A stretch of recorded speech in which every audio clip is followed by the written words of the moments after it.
Director of the Swami Vivekanand Cultural Center at the Consulate General of India in Durban, Dr. Chaitanya Prakash Yogi, Pandit Rishipal Maharaj Ji, Mr. Rajesh Lachman, Ms. Nishita Chaitram, Mr. Sipive Muchunu, distinguished guests, online viewers and listeners, Namaskar, and welcome to the 7th episode of Arsh Dhara. Arsh Dhara is an online series of interactions on scriptures composed by ancient sages of India. In this episode of Arsh Dhara, we have an interaction on Katho Upanishad with Pandit Rishipal Maharaj Ji by Ms. Nishita Chaitram. To commence our program, I would like to invite Mr. Rajesh Lachman, the COO of Hindwani Radio, to render this evening's introductory remarks. This program is in association with Hindi Siksha Sangh of South Africa and Radio Hindwani. Namaste and welcome Rajesh ji. सभी को हमारा सादर प्रणाम। Doctor Yogi ji, Nishita जी, सिंपीवे जी, ऋषिपाल जी, सभी को हमारा प्रणाम और नमस्कार। In this wonderful series called Ashdhara, we are trying to unpack the gems of our scriptures so that they become easily accessible to the many listeners and, of course, and people who we engage with. The interesting thing about Ashdhara from the feedback we have is that people have respected and appreciated the fact that some of the texts that are sometimes not accessible to people, we've been able to provide it to them in a way that they can easily understand, because what we've tried to do is to make it as relevant to their everyday lives as possible. Today we are privileged to have Pandit Rishipal Maharaj Ji, who has a close association with Hindwani and Hindi Siksha Sangh, and whom we all have an amazingly high respect for. And I'm sure that his pravachan today and his discussion with Nishita Ji is going to be just amazingly informative, but more important that it'll be also inspirational. Thank you so much for having us on this program. Namaste.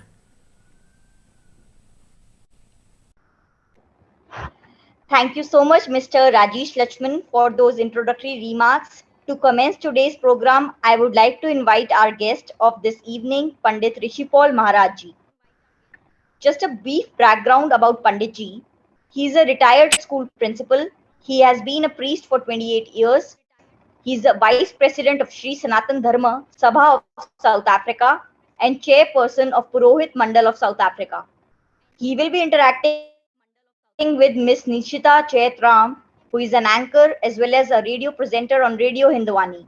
Now let us welcome Pandit Rishipal Maharaj Ji and Ms. Nishita Chaitram for the interaction on Katho Upanishad on this seventh episode of Arsh Dhara.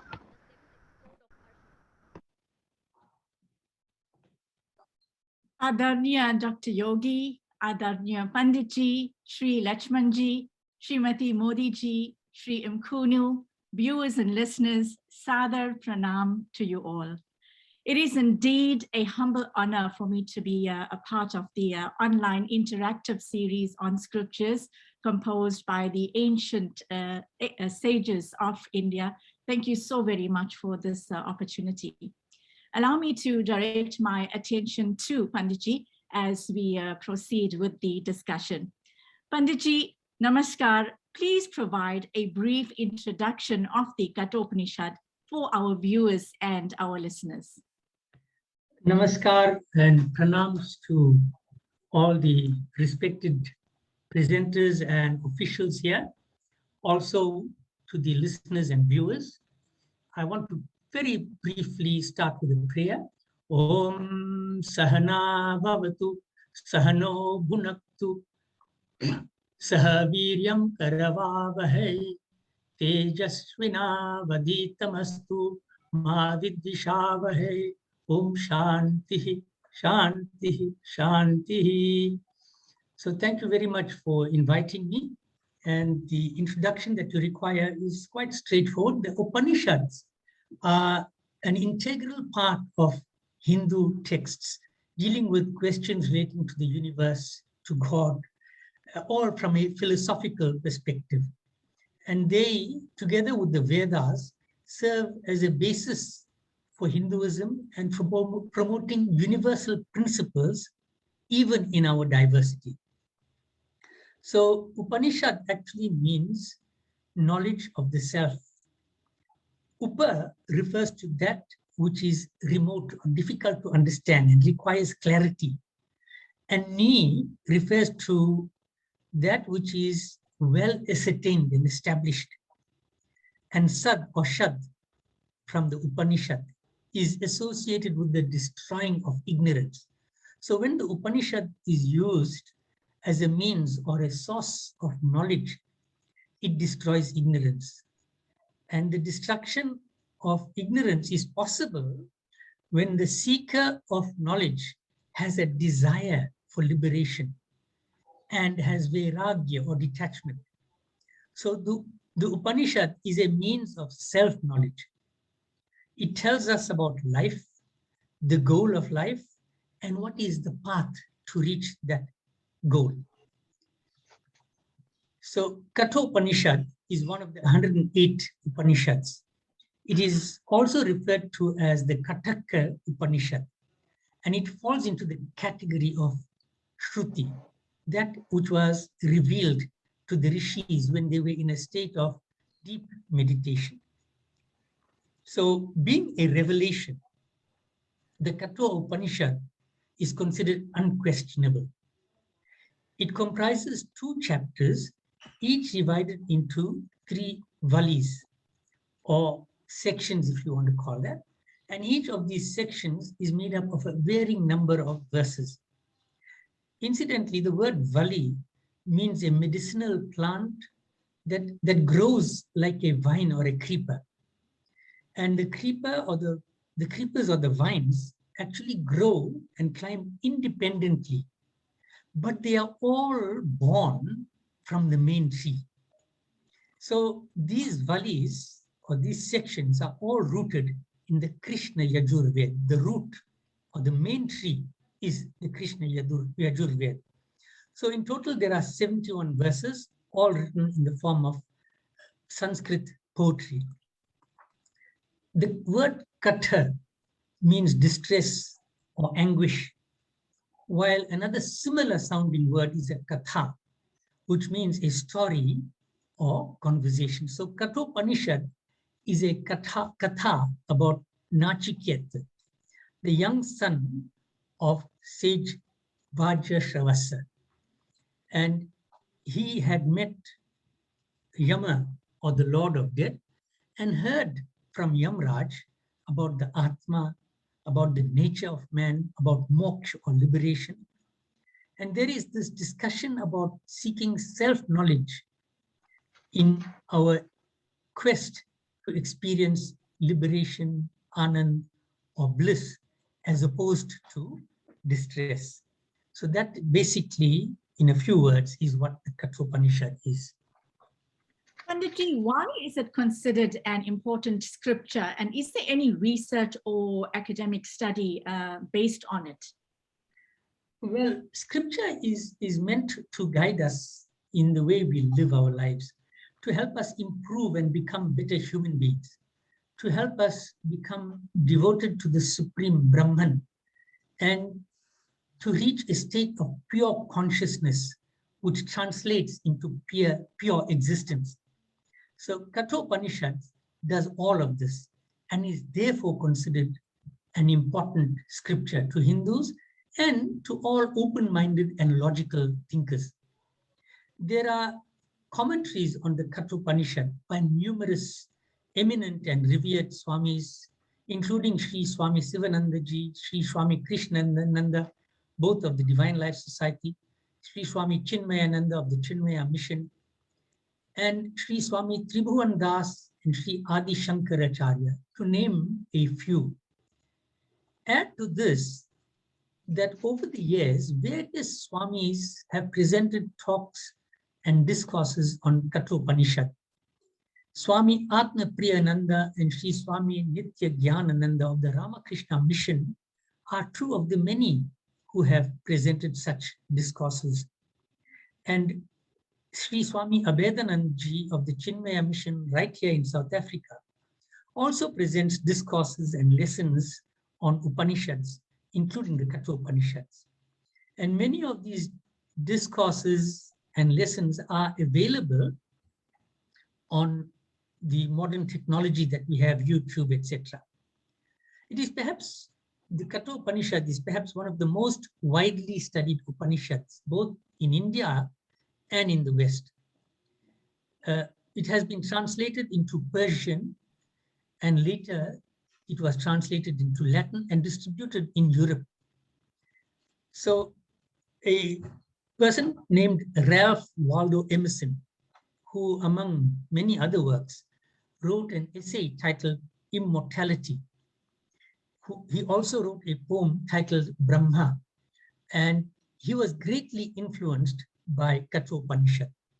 His poem Brahma explores the universal spirit of Brahma, or Brahman if you want to call that. Among other themes, it deals with the common idea that the spirit leaves the body at one's death. Even though the body may cease to exist, Brahma, which exists in each as the force of life, never ceases to exist. And this idea is clearly expounded in the Katha Upanishad as well as in the Bhagavad Gita. Incidentally, the Hindu perspective of death will become very clear when we look at two words for death in the Hindi language. One of them is the word Deha Tyag. Deha means body, and Tyag means giving up or departing. So the person who dies is actually leaving the body, and he is different from the body. So he is departing and he is proceeding to somewhere else, somewhere other than where the body is. And the word Dehanta, which means, Deha means body again, and Ant means end.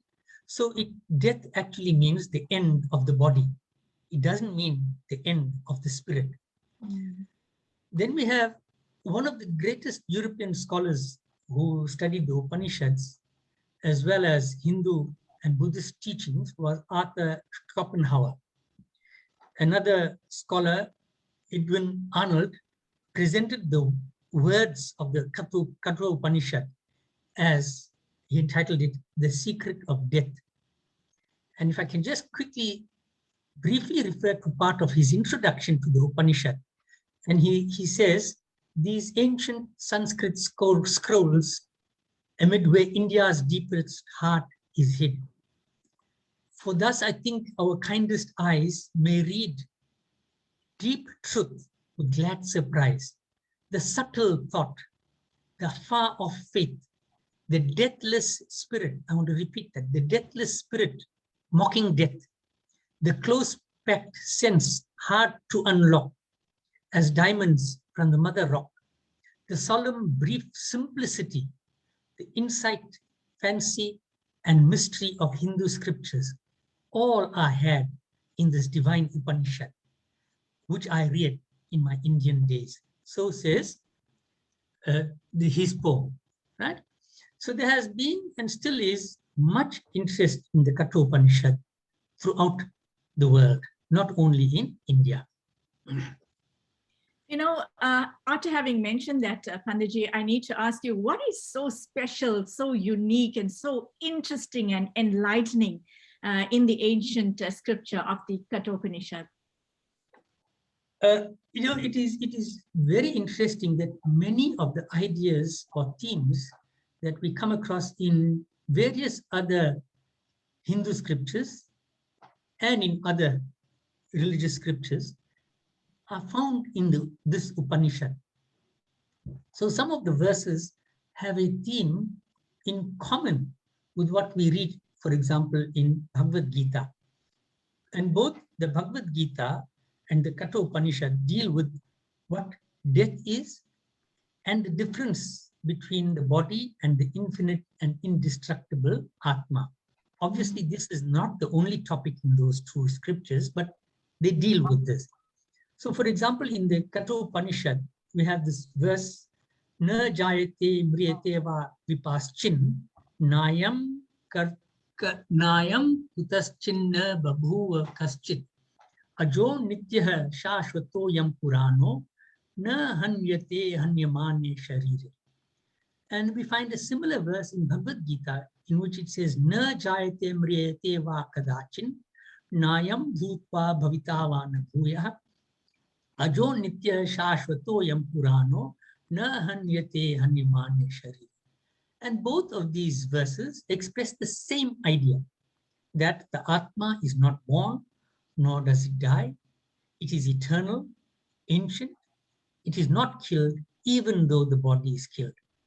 So Kathopanishad, interestingly, is teaching that rather than the fear of death, it is encouraging us to engage in critical thinking and discussion so that we have a perspective that helps understanding death as a necessity for moving into the next phase.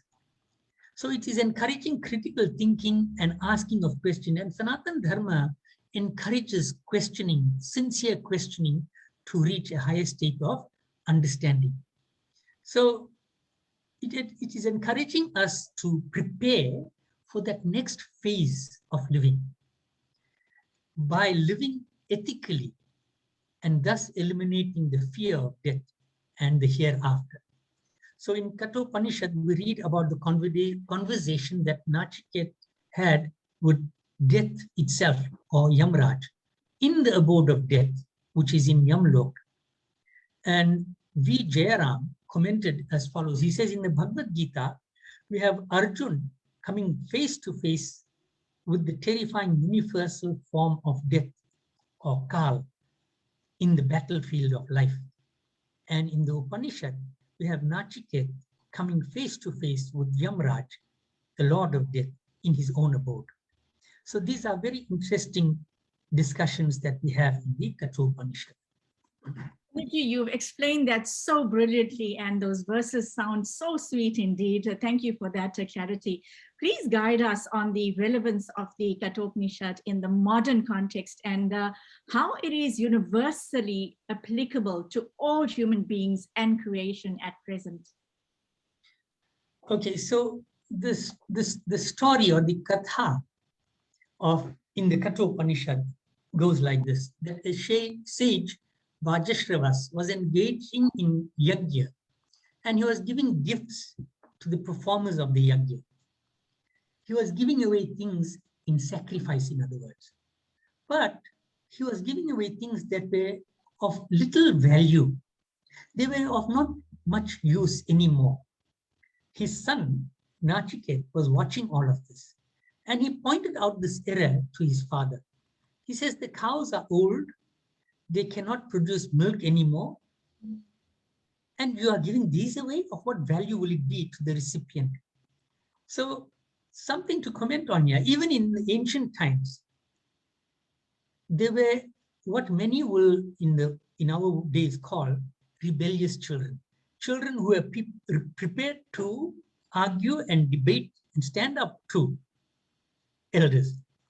So he asked his father repeatedly, who will you give me to? If you are giving all of these things away, who will you give me to? His father didn't respond, so he asked him that question repeatedly. And this angered the sage. And we all know that anger causes irrational behavior. And in his anger, the father said, I give you to death.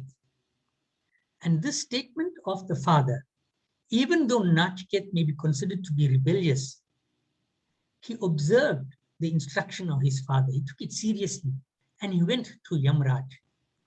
And there he waited at the house of death for 3 days and nights without eating or drinking anything. So this, without food and drink, caused him what we may call distress. And the word katha means distress. This distressed state is often good to acquire knowledge in. We know that Arjun was in distress, Vishada Yoga, when he sought enlightenment from Sri Krishna.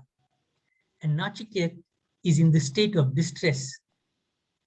But Yamraj felt unhappy and bad that he made Nachiket wait for 3 days and nights and didn't welcome him. And it was not right to treat a visitor in that manner. And therefore, he offered Nachiket 3 boons. So the Upanishad then explains many truths that I will touch on in a few themes. So it explains that knowledge of the self or self-realization is not achieved simply by instruction, not only by debates and discussion, nor through reasoning from scriptures. And this is key. It is experienced through meditation and introspection. Introspection is very important. Then we can experience true knowledge. So it requires that the seeker does not engage in misconduct and unethical adharmic behavior. And the seeker needs to be mentally calm and tranquil. This calmness, this tranquility is dependent on ethical conduct. Because if a person behaves ethically, his mental state is calm, gentle, serene. And looking at how many in society are suffering and causing suffering to others as well, because of things like greed and theft, corruption, disrespect to others, especially towards women and children, oppression of the poor, then the relevance of Kathopanishad becomes clear. It is giving clear direction to society so that we can correct ourselves. An idea that we have heard often is presented in Kathopanishad. It deals with how the Atma, the body, the mind, and senses relate to the human being. So the body is described as the chariot, the Atma as the rider. Intelligence and discernment is their charioteer, and the mind as the reins to control and direct the chariot on the correct path. So this verse reads, Atmanah ratitam vidhi shariram ratse mevatu buddhi tu sarati vidhi manah pragrahamevaya. Know that the Atma is the rider in the chariot and the body is the chariot. Know that buddhi or intelligence and the ability to reason is the charioteer, and the manas, the mind, is the reins. So if we had to control, if we had to live our lives rather in accordance with what we read in these verses, that is, let the Atma be the driver of the body, using the mind to guide and direct our thinking and behavior, all under the influence of our intelligence, discernment, and reason, then all our actions will be ethical, uplifting, and also causing no harm or injury to others. And this will result in a calm and serene mind. These few verses alone are full of meaning and give complete direction to humanity. So we also read that all who are born are bound to die. But before we die or leave this body and the earthly plane, we need to experience life. And if life is lived well, if we practice dharmic living, our experience is purifying, and then death becomes a stepping stone to higher experiences. Actually, death becomes a necessity for higher experiences. If we do not live according to dharmic principles, if we lack compassion, for example, if we are not of a charitable nature, if we do not respect others, and if we do not have humility, and we cause turmoil and suffering to others and to society, then progress to the higher realms becomes just a dream that is never fulfilled. So death is not viewed in a negative way. It is but a phase that can be used to progress to a further higher state. Very interesting indeed, Panditji. Would you like to quote or mention a few verses from the Kathopanishad which convey important messages for life at present? Well, yes, it's always nice to recite verses from scripture like this. So Nachiket, as his third boon, had asked Yamraj to explain what happens after a person dies. Does he disappear? Does he continue in another form? or not? And Yamraj says that is not easily understood. That subject is very subtle, it's very difficult to understand. And he says to Nachiket, choose another boon instead. And he offers him various other material gifts. He says, ye kama durlabha martya loke, sarvan kaman chandatah partha yasva, ima rama saratha saturya, na hidrishaha labhaniya manushyahe, abhir matta pratami parichar yasva, nachiketo maranam anuprakshi. So he says, material wealth now is being offered to Nachiket as an alternative to knowledge and understanding. So in the world today, this lure or this attachment to material wealth at any cost is a major cause of difficulty. But Nachiket was not attracted by the variety of all the material possessions and heavenly experiences that Yamraj offered. And he responds as follows. He says, whatever desires are difficult to obtain in this world, including the chariots, the musical instruments, various types of wealth and pleasures, he says they are but temporary. He says to Yamraj, you will take us away from that. And therefore he says, I do not want that. He says further, Yasmin nidam vichikit santi mratyoh yat samparaye mahati bruhi nastat yoyam varo guda manu pravishto nanyam tasman nachiketa brinihite. So he rejected these material attractions and says, oh Yamraj, that which relates to the great transition, tell us that. I choose this boon, none other than that. So he was firm in wanting to understand this transition from life on earth after death to a higher state. He was not distracted by worldly pleasures and this from a young boy. Nachiket was but a young boy.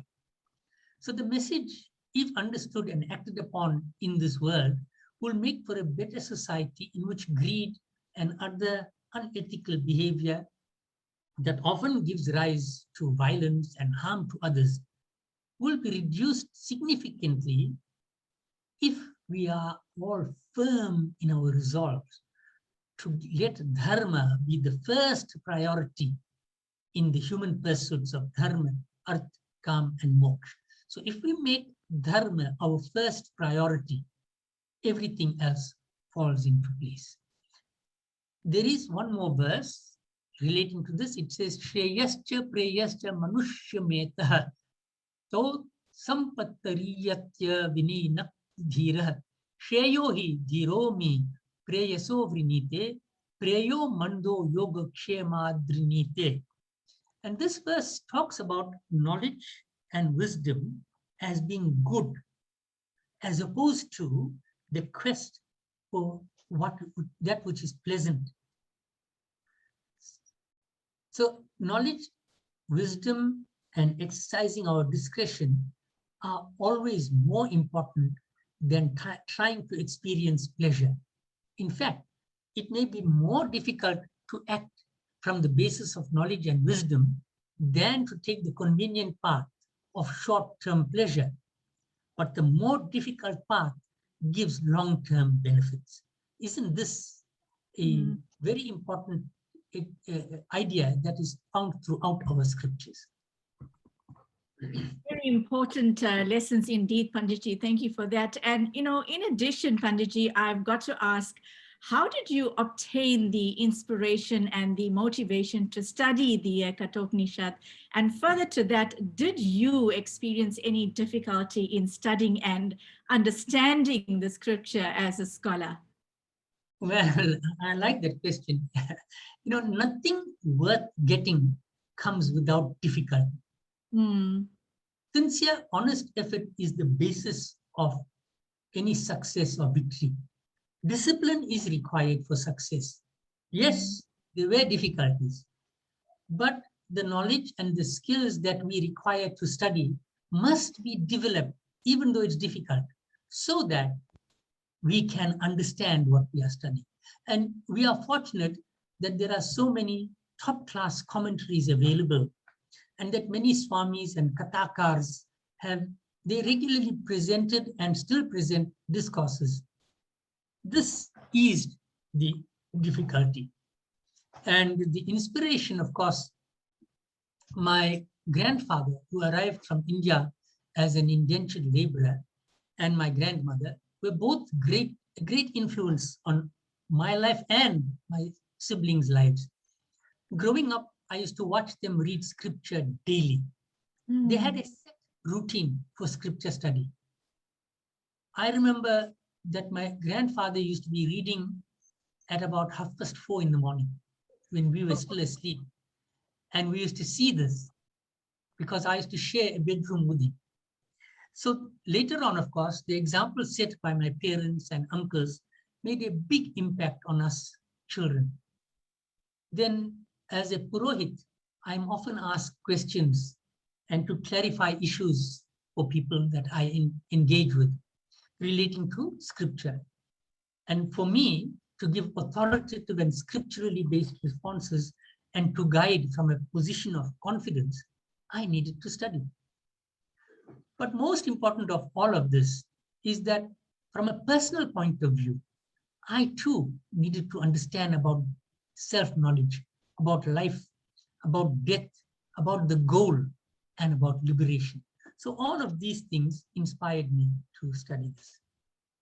Thank you, Panditji. That really put things in perspective for me. In closing, Panditji, why do you think it is important for young people to study the Kathopanishad? Well, I've already touched on some of these, but firstly, let's just understand young can be defined firstly by chronological age, but it can also be defined by experience and understanding religious philosophy and matters relating to questions that most people grapple with. Who am I? Why am I here? What is my purpose? Is the material world the be-all and the end-all?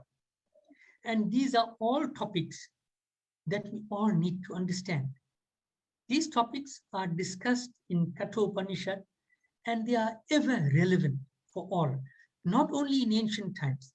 Even today, many of us, not only the young and the youthful, even the more senior elders, many of us do not understand what our purpose in life is.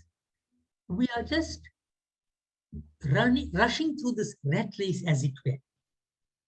The Kathopanishad gives meaning to what we need to do, how we should do it, where do we want to go to, and how should we get there.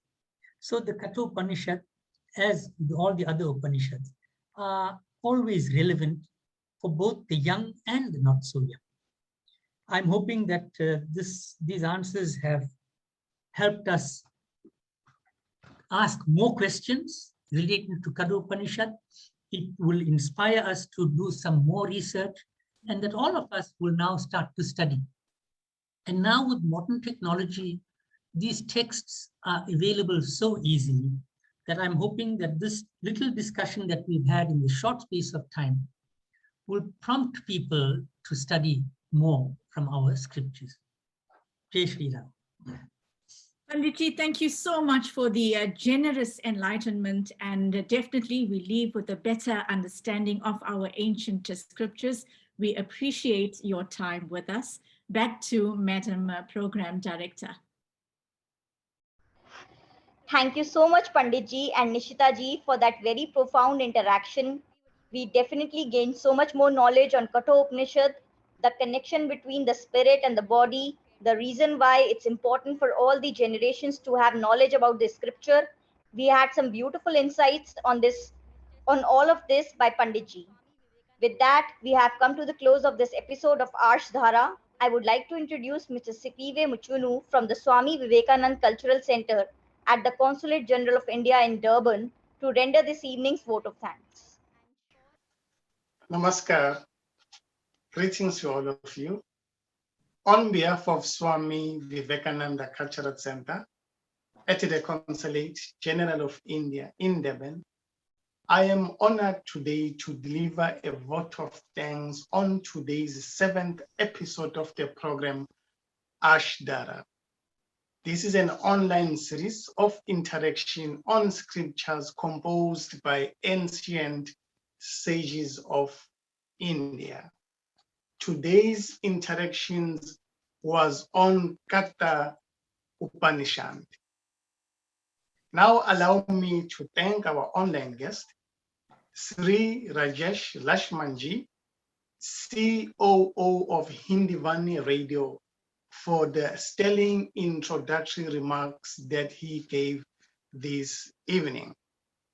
And secondly, allow me to thank Pandit Rishipal Maharajji, Panditji Dhanyavad, for the enlightenments that you gave us this evening. It was very informative and we learned a lot from today's Katha Upanishad. The interactions were conducted by Ms. Nishita Chaitram, a radio presenter at Radio Hindivani. To Nishita ji, also Ma'am Dhanyavad, for conducting such a sterling interactions on Katha Upanishad. So to Rajesh Lashman ji, Pandit Rishipal ji, and Nishita ji, Dhanyavad for what you did this evening. Dr. Chaitanya Prakash Yogi, Miss Anjali Modi, a finance professional, Sri Piyush Kandelwal, Dhanyavad for taking part on today's program. To all our online participants, we'd like to say thank you once again for taking part on today's program. You are kindly advised to visit and like ICCR Facebook page, ICCR Deben, for all cultural updates organized by Swami Vivekananda Cultural Center in Deben. Once again to Rajesh Lashmanji, Pandit ji, Nishita ji, and once again to Anjali ji, Dhanyavad. To all of you, have a wonderful evening. Namaskar. Thank you. Namaskar.